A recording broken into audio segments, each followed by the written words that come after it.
ça vient au monde, c'est mignon comme tout, ça a la bouille toute ronde. C'est dingue ce que c'est chou, on craque, on le protège, ce si précieux bijou, et une vague le submerge de tout notre amour fou. Au début, ça gigote, ça pleure, ça prend le dessus, et rapidement ses notes vrillent nos tympans émus. Mais on gère, on le calme, notre carousel potelé, qui finalement se pâme pendant sa longue tétée. Et voilà qu'avec hâte, les premiers pas s'annoncent, et notre stress éclate, faut toujours que ça fonce. Ce petit haut comme trois pommes qui ne réfléchit pas. Et vas-y que je me cogne et nous, on ne vit pas.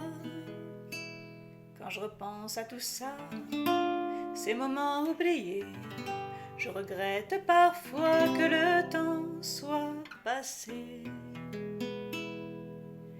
À 15 ans, à la longue, ça a beaucoup changé. Ça traîne des pieds, ça gronde quand il faut se lever.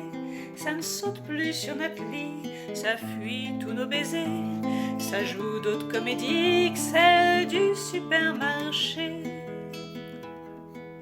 Ça ne fuit plus la douche, ça veut même y coucher. Ça se parfume, ça se touche tous les boutons d'acné.